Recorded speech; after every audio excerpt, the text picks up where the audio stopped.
52.8 meters, and there are 62 apartments in that building. Structures were made mostly of glued beams with waterproof glue, and concrete was used for 3 main floors which served as platform. Basically, in all wood buildings we can say that you can't build high-rise building just from wood. You always need concrete base, it has to be solid, and every high-rise building has to have its backbone. And this backbone that holds this structure usually is elevator shafts and staircases that are built in concrete, and around those structures you can use wood or any other material that you can imagine. After 2 years, Brock's common tallwood house was built in Vancouver, in Canada, and it was the next highest building in the world. Building was built in record 70 days.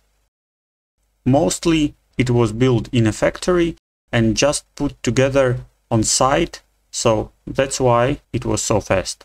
The height of this skyscraper is 53 meters, just 20 centimeters more than Tree Tower in Bergen. This building has 18 floors. By the way, it's not a completely wooden building, since according to local regulations, wooden structures are not allowed in the construction of object that is higher than 6 floors. And as I told, concrete structures were used in most important parts of the building in terms of fire safety, staircases, elevator shafts, lobbies, etc. Now this building is used as a student residence. And here you can see the process of putting this structure together. So as you can see, those CLT panels are prefabricated in factory and just put together here on site. And above those panels you can see staircases and elevator shafts that are made in concrete. And from the street in a period of construction you can see that first floor is made from concrete, so this is a solid base above which you can see elevator shafts and staircase shaft, and around those high concrete objects there are wooden structures. So at the moment we can see those columns and CLT panels, and here you can see them close up. All windows are prefabricated and put together also here on site.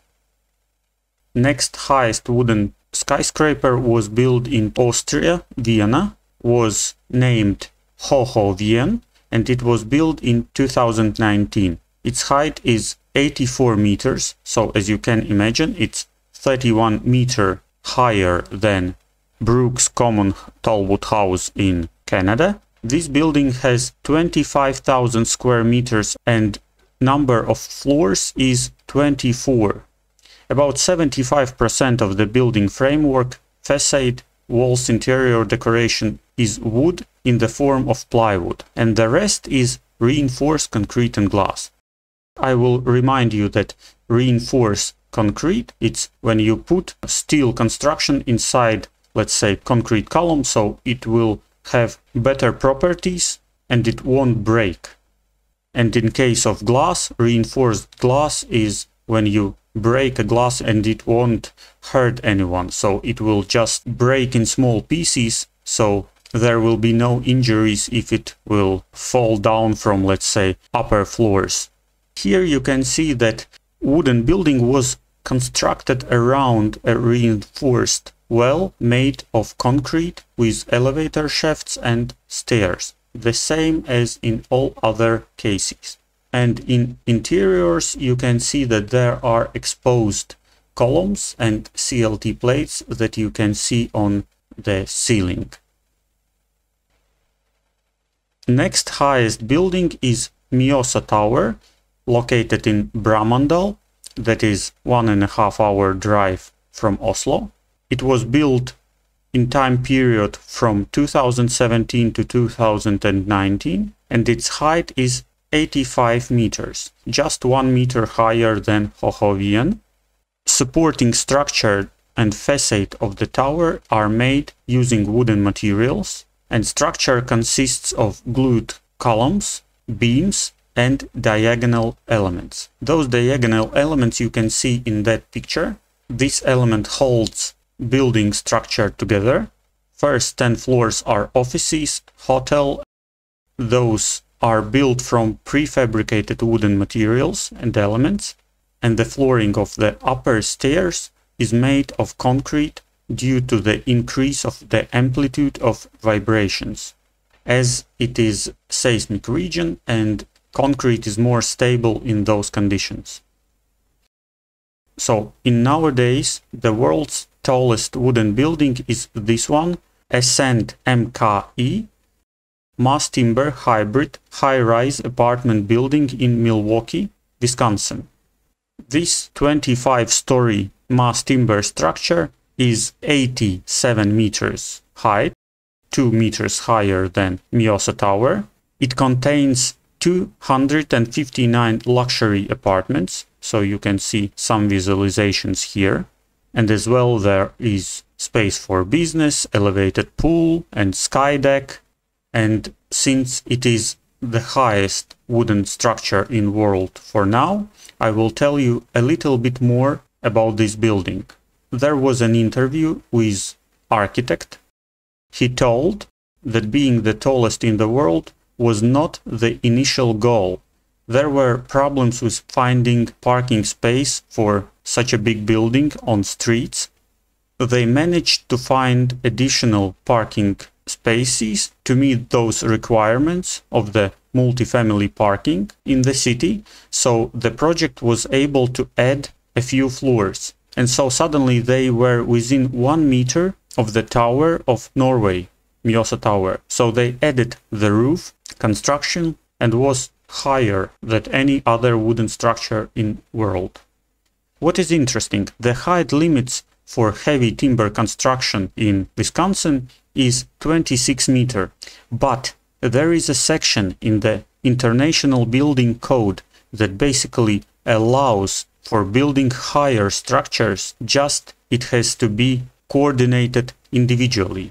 It means that architects and building company has to prove to the municipality that this building will have all the necessary properties that has to be for buildings in terms of fire safety, wind safety, earthquake safety, and so on. So the city required 3-hour fire rating for the columns as part of performances-based agreement. So the team worked with a forest products laboratory to optimize columns to meet this standard. So they passed this requirement, and as well they tested the CLT floor plates with 2-hour rating, meaning that components can burn for 2 hours without losing structural integrity. So after passing those regulations, they were able to build such structure from wooden materials.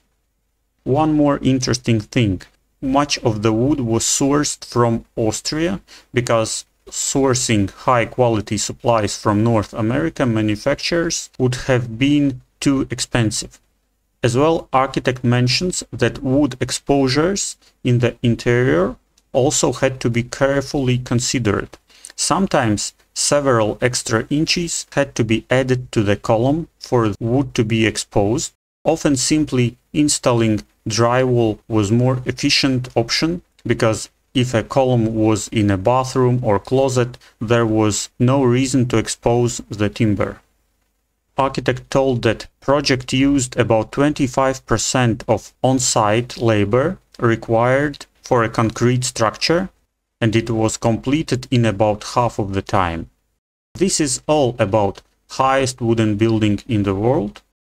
And now let's pay attention to the future and let's take a look on those visualizations where you can see the next world's highest wooden structure that will be 100 meters high.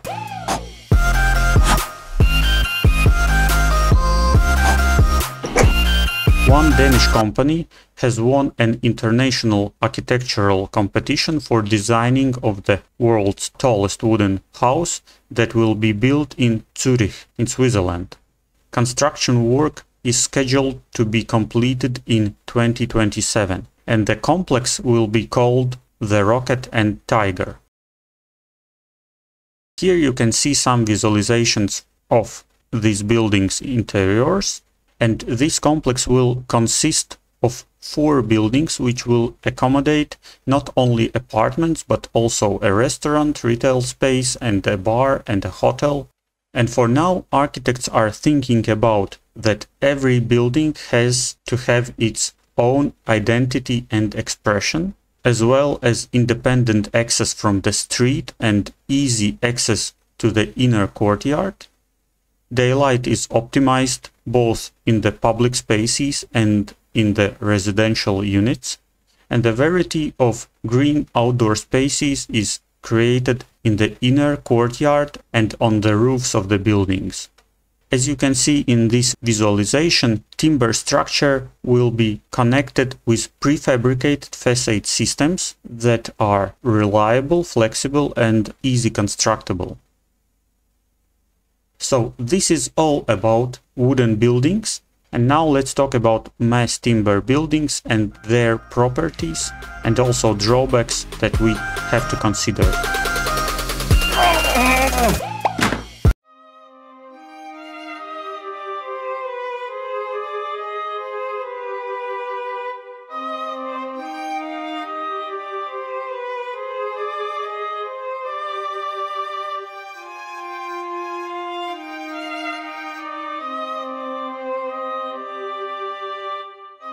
If we take a look on this video, we can see and remember that for many thousands of years people used wood to make houses, and basically all houses were made from wood.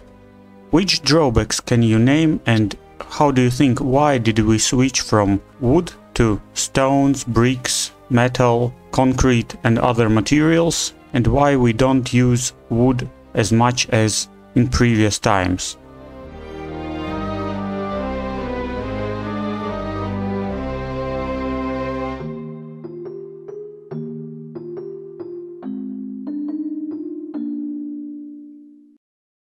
So if we would like to name those properties, the first one would be fire resistance, because in Middle Ages, as you remember from history lessons, if there was a fire in one building, then not only this building burned down, but all the street or all buildings in that city burned down in just few hours.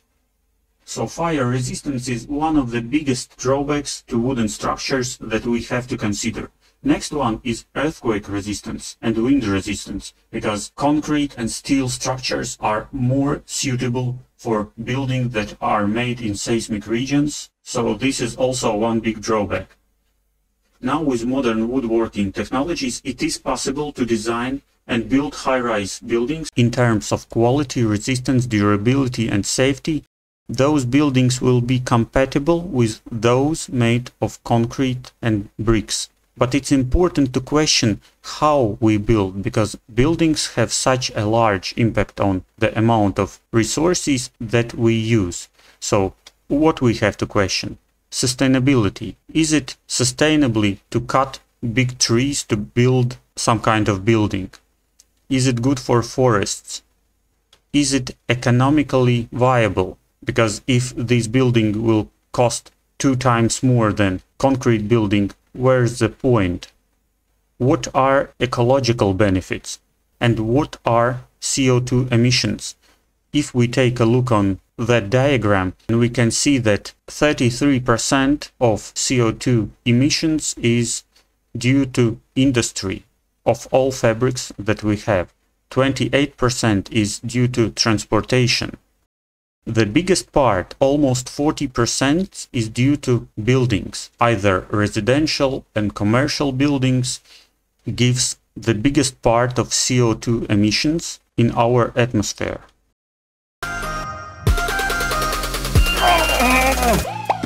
So now let's compare wood properties with those of other materials. So if we take a look on how metal and concrete is made, in that case you can see this picture where you have to mine those materials like metal.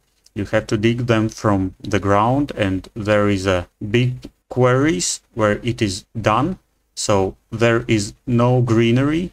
The technological process of melting that material and creating some kind of beams from it uses a lot of energy. We have to heat it to the very high temperatures, and this is also warming our planet. Down there you can see how concrete structures are made. Of course, there is not so big heat necessary to make concrete columns or beams, but as you can see, there is also steel elements inside, so they were made before. If we compare it with wood, then we can say that wood comes from renewable resources. So if you cut this tree down, you can plant a tree instead of this one. In Latvia we have such a politics that if you cut down tree in the forest, you have to plant instead of it 2 new trees. Of course, some of them won't survive, but other will, and in last 30 years there is no decrease in forests in territory of Latvia. While you are using wood, it is very clean, you don't pollute air and water, and you can use 100% of this material. All leftovers you can use in other projects, or just you can make briquettes out of those materials and use as a firewood. It is light material, so it's easy to transport it, it's easy to make constructions out of it, because you don't need heavy cranes to move those wooden parts around. And it's recyclable. Any piece of wood you can just throw out in landfill, let's say, and it will rot very fast, so it's reusable, recyclable and biodegradable. And it has lower energy requirements for manufacturing. And while this piece of wood is solid in form of round wood or cut in boards, it contains all carbon inside it. So it won't release it to the nature while it's not burnt or rotten. And if you take a look on that strange table, then you can see those main material: steel, blue line, brickwork, red line, reinforced concrete, green line, and this light green color, this is wood. So if we talk about costs, we can see that steel and brickwork is still more expensive than using wood. If we talk about water pollution, then we can see that with wood you have the least water pollution if you compare it with any other materials. Deforestation, of course, you have to cut trees if you use wood in buildings. But as we were talking before, if you think sustainably and if you plant new trees, then this moment is not so harmful for the planet. And if we talk about dust, there is no dust when you work with wood, and energy consumption is very low. Any other material will consume much more energy than wood. After that, we can start talking about mass timber. These are those really big and massive components that are used in our days. If we compare it with wood that we use on daily basis, like those on the right side, small pieces that are used for home building and other structures, we can think about what happens when it is massive. How can we shape it? What will be the structural performances of that material? How do you think which construction method gives capacities to make large-scale building projects? And how do you think which of them is better in case of fire?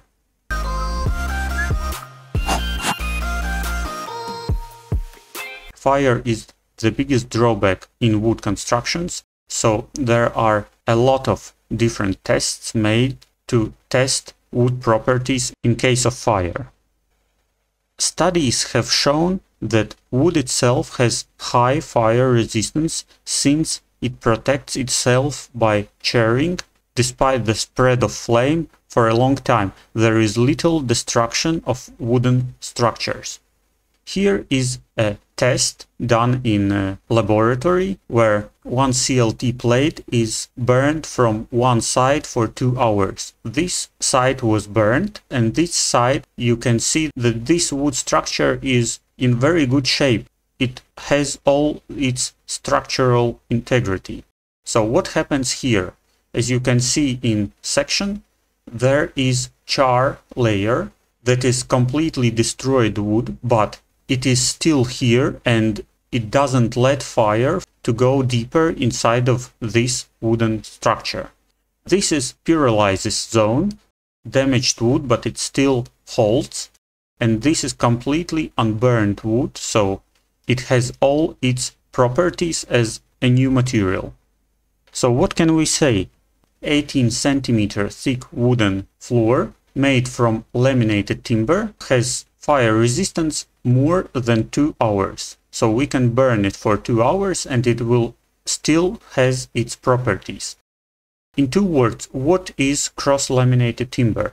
It is something very similar to plywood. Plywood is thin veneer of wood that is glued together in perpendicular directions that gives very good properties. It is very stable, it won't expand or contract in moisture, it won't split. The same with massive wood, just this height is not 1 millimeter, but let's say 3-4 centimeters, and if you glue those boards together in perpendicular directions, this cross-laminated timber will have very good properties in terms of strength and fire resistance as well. Now I would like to show you a test that was made in Oregon State University about wood properties in case of fire. They were testing CLT plates from 2 different manufacturers. They were planting much more those temperature detectors in order to understand how the char layer works and how heat progresses through that layer and impacts unburned wood underneath. They used thermocameras as well to see are there any hotspots that heats faster than other places. These results was very promising. If we take a look on thermal camera, there were no suspicious like flashes or other transmission of high temperature in any place more than in other places. They were testing 6 different plates and they proved that material holds its structural integrity until the test was successfully finished. And this is CLT panel in real life. You can see there are no voids between those boards, so fire can't get inside and burn from inside. And here you can see CLT floor after fire test in horizontal position. Now let's compare it with concrete structures and with metal structures, because as we can imagine, those are materials that are more durable in case of fire. Let's take a look how it is in real life. In those pictures you can see structures made of concrete. When they are exposed to fire, they literally fall apart to the state of sand. As you can see in case of this column, just this metal structure holds its integrity. And in those cases you can see that because of fire, this structure doesn't hold even itself. It is bending downside, so we can decide for ourselves, is it good material in case of fire? Next one is metal structures. In that case you can see that those beams are bent, and I can tell that in that parking place there was a fire that lasted less than 1 hour. Hot air was going through that column because there is a hollow space inside. This temperature went so high that this column lost its structural integrity and bent under the weight of the ceiling. And if you take a look, there is other column back there, it is bent also. So in case of metal, it also can lose its properties. We can't say that any of those materials is very good in case of fire. What we can conclude when we are talking about wood: it burns very slowly and very predictably, and it maintains its inner core, this part. And as you can see, this char layer here protects the inner core from the fire. If you will put wood in fire, it will burn. I'm talking about mass timber. But it will burn while there is a wood exposed and there is a burning source. So if you will take away that burning source, fire for itself will just stop, partly thanks to this char layer that doesn't let fire to go deeper. In those pictures you can see original beam that was tested for 2 hours. It lost a lot of its material, but it still has its cross-section. So if you size the beam, so after 2 hours or whatever structural safety has to be, it will burn really slowly and a char comes around and protects its inner core.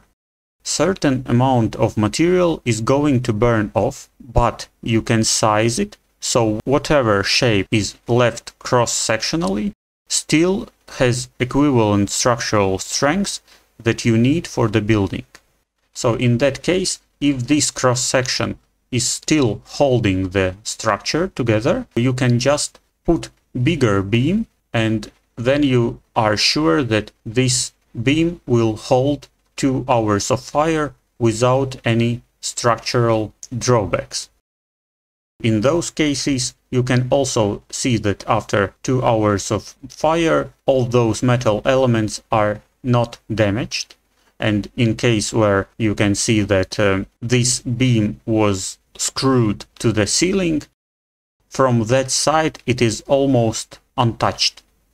And of course there are tests that are made in laboratory to understand how thick this CLT panel has to be to hold all structures that are on top, and what its thickness has to be in case of fire to withstand those, let's say, 2 hours of fire and still hold all weight it has to hold.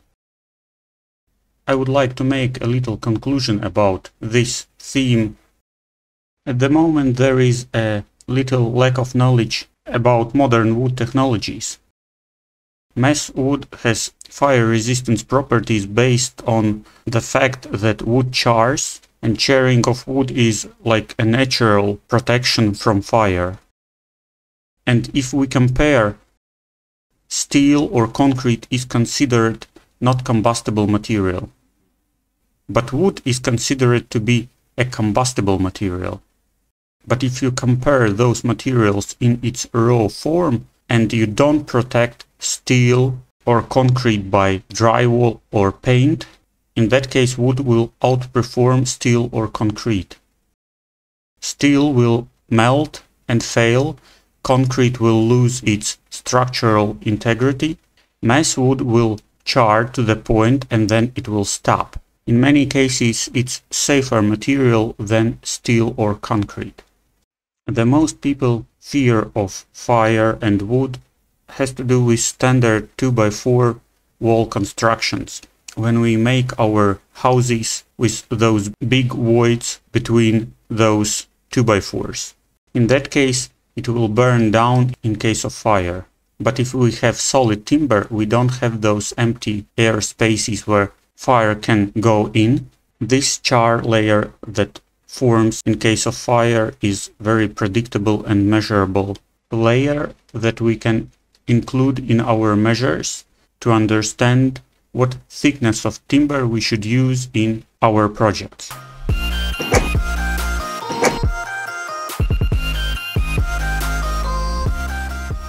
Important drawback and thing we will talk about is earthquake resistance and wind resistance. Buildings are not considered to withstand those sharp horizontal shakes, and that's why after 10-20 seconds of earthquake, many thousands of buildings can be ruined to the ground. So there is basically very easy construction method with putting absorbers beneath the house, but it's easy in theory. Practically, it's very hard to create something underneath your house that will absorb, in case of earthquake, those fast frictions, but it will help to protect house. I would like to show you some testing systems to understand how buildings and wooden buildings and mass timber buildings will perform in earthquake conditions. This is the biggest shake table in the world. It is located in California. I'd always thought these skyscrapers would be the hardest hit in a big quake, but in fact, the taller the building, the more flexible it is. Skyscrapers can sway without falling over. What we need to worry about are thousands of buildings that went up before the 1970s. They're called soft-story buildings because their ground floor is an open space, usually a garage, with large doorways. In an earthquake, that structurally soft story can't support the motion of the upper floors, and it collapses. a 5-university team built a replica of a soft-story building from the 1920s. It's built on the largest outdoor shake table in the world at the University of California, San Diego. Powered by massive hydraulic pistons, this 172-ton brute can simulate the most devastating earthquakes ever recorded. This is the first time a building this size that represents a true soft-story building has been tested. His team will test 4 engineering solutions that performed well in computer models. The first retrofit involves panels of a new building material called cross-laminated timber, or CLT. CLT is made of lumber stacked at right angles and glued together, which makes for panels that are very strong and stiff. 2 sets of panels are placed on the garage floor and anchored to the ceiling. During an earthquake, they should rock in place and help absorb energy from the motion of the upper stories. But the CLT panels aren't bearing the burden alone. They're attached to steel rods that run straight down into the foundation. The steel rods, that they have to transfer forces from the cross-laminated timber while it rocks, and this will dissipate the energy from the earthquake. This will be a simulation of the 1989 earthquake that took 63 lives and destroyed countless structures. Can just a few wooden panels really prevent collapse? The original earthquake lasted about 15 seconds. That may not sound like a long time, but if you happen to be inside a building that's about to collapse, it must feel like an eternity. Cameras reveal the CLT panels rocking in place. Isn't that interesting? So that one, this one yielded. It's clear that the panels saved the day, but the rocking motion put so much stress on the steel rods that they actually stretched. This is reconstruction of Chi earthquake that took place in Taiwan in 1991. Its magnitude was 7.8 and it killed more than 2,000 people. There were many buildings destroyed, the same from wood, concrete and metal, but this tall wood project was constructed recently and they proved that this project can hold earthquake of such magnitude. This test of 10-story building is remarkable in many aspects. It was the first time 10-story building was built and tested on a shake table. For the second, they used earthquake-safe design by using CLT plates that are called the rocking walls. And as you can imagine, the third point is that it's built from ecologically safe material, timber. An engineer, Joel Conte, told that this building was designed to rock with the shakes of the ground. As he told, the bottoms of building walls are rising up about an inch when this building rocks, and they are secured by flexible steel cables. Daniel Cheney is an engineering manager in that project. He told that timber constructions take carbon out of the air and puts it into our infrastructure. So it means that buildings that are made from wood, actually it's a place where we can store carbon, and it's good for environment, it's good for industry, and it's good for people. In case of those absorbers, there are many different ways to make them, and they can be very different, but the main way they are used is to compensate those horizontal shakes and make them not so rough. Let's take a look how this system works in real life. At the moment, Chile has one of the best shock absorbing systems against earthquakes in the world, and now we are looking at tallest building in Santiago. This system decouples the building from the base structure using those rubber absorbers. It means that ground can move in certain way while the structure moves a lot less. These isolation units works like shock absorbers on the car. When hit, they distort and reduce the effect of impact. Architect of this building told that purpose of anti-earthquake norms isn't to stop building from being destroyed, but prevent building from collapsing on people inside.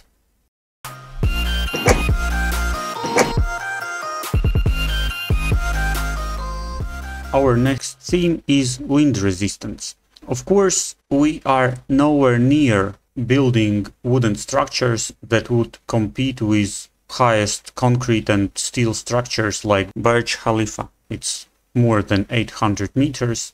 Of course, we are constructing wooden buildings up to 100 meters, but we are not planning in the nearest future to go higher. But it's not even necessary. Very important is to use wood as recyclable, biodegradable and friendly to the planet material in many not so high structures. But it will change the way we are working and it will be more friendly to our planet. Of course, there are some tests going on, but in any case we can say that by placing steel columns and beams in the skyscraper's core, engineers create a stiff backbone that can resist wind forces. This inner core is used as an elevator shaft and staircase. So in any case, this backbone will be made from reinforced concrete and metal elements. And in the right side, you can see their dome roofs. Dome roofs are considered to withstand higher wind forces than square buildings. The same you can compare it with tents that are in form of dome. They are more resistant in case of wind than square tents or other forms. Let's talk about the main elements of mass timber. We were talking about cross-laminated timber. Those materials are used for floors, walls, roofs, and planar elements. They are glued together with waterproof glue. The first one is glue-laminated columns or beams.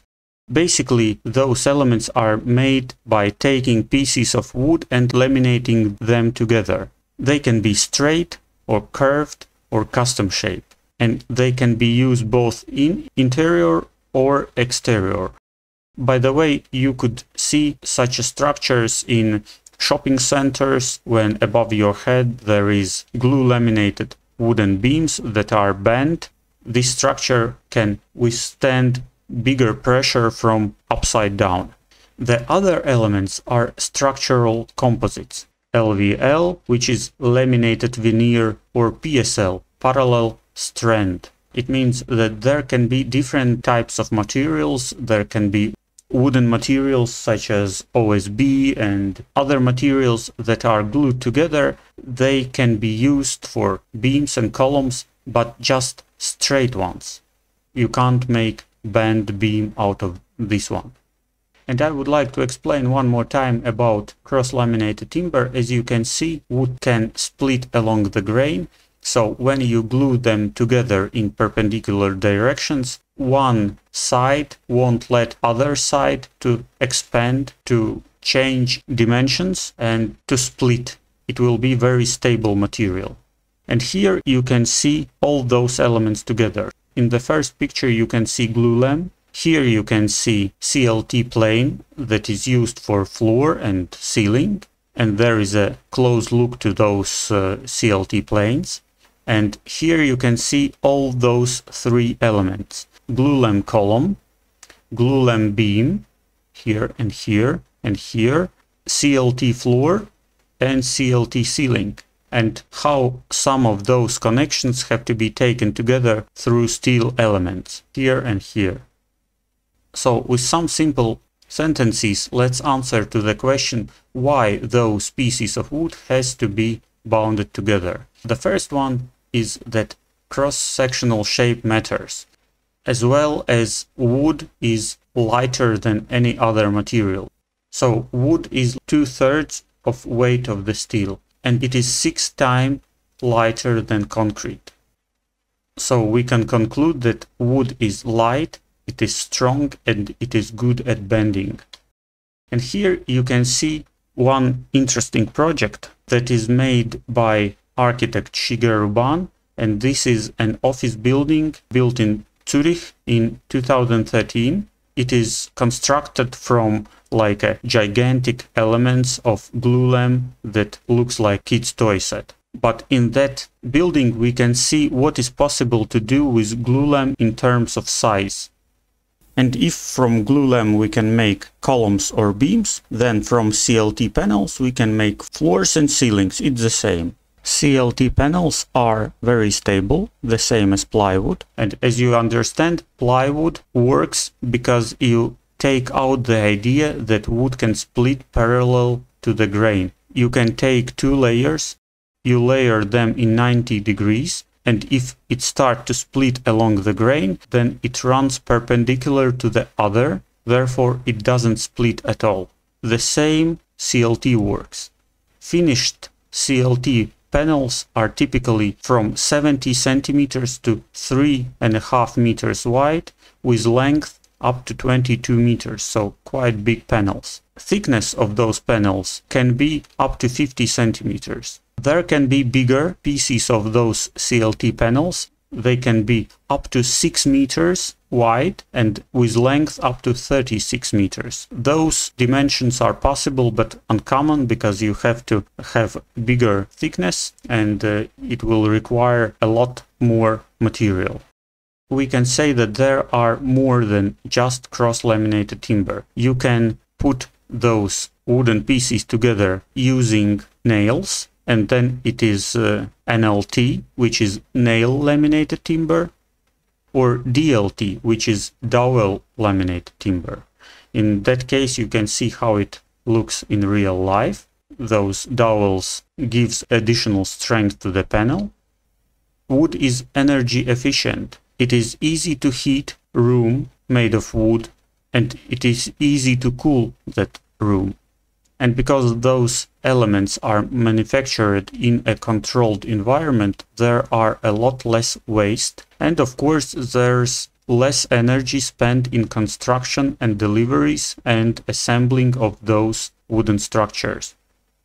The thickness of CLT sheets depends on the size of the area to be covered without columns. As we can understand, all reinforced concrete panels that are used as a flooring elements in buildings are 22 centimeters thick, and above those constructions you can put any kind of floor covering, and altogether this panel with floor covering will be, let's say, 30 centimeters thick. It's a standard. But when we are talking about CLT panels, there can be different thicknesses. So if you have small room to be covered with this CLT panel, you might not need to use 22 centimeters thick panel. You might use, let's say, 12 centimeters thick. Or if you have a big auditorium that has to be covered with CLT and there is no column inside this room to hold it from downside, you may have to use 25 centimeters thick CLT panel. There is a floor load chart that you can use when you have to calculate the thickness of this panel.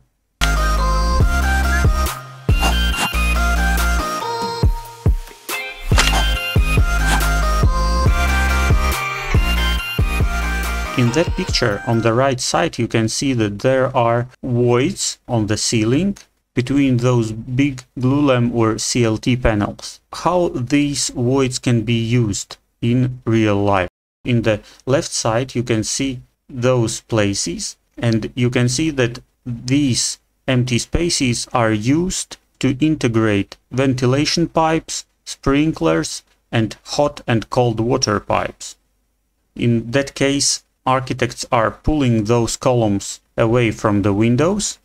These beams get shorter, and you can make windows almost from the ceiling to the floor.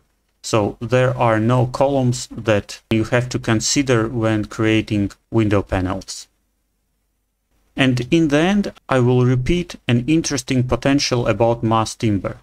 It could be built as prefabricated modules and then constructed easier on site, because it's lightweight and it is easy to construct. Here you can see prefabrication example, when different elements are made as a planar element stacked on the truck, taken to a site, assembled, basically screwing things together, lifting them up and dropping into place.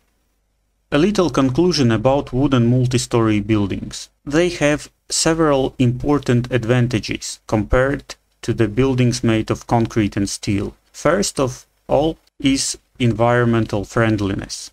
Now we know that construction and maintenance of all buildings account for about 40% of global energy consumption and 1/3 of greenhouse gas emission, even more. While concrete releases massive amounts of carbon, trees absorb it throughout their lives. If these trees are then turned into a solid wood, this carbon is locked up and not released into the atmosphere when the tree dies. There are a lot of studies which found that wood houses emit about 74% less CO2 than steel houses and about 69% less than concrete houses. And by the way, architect of Ascent MKE apartment house in Milwaukee claim that the use of wood in it is equivalent to removing 2,100 cars from the road. I hope that this lecture was useful for you and that your views about wood constructions are leaning more in direction of building using wood structures. Thank you for your attention. Have a great day.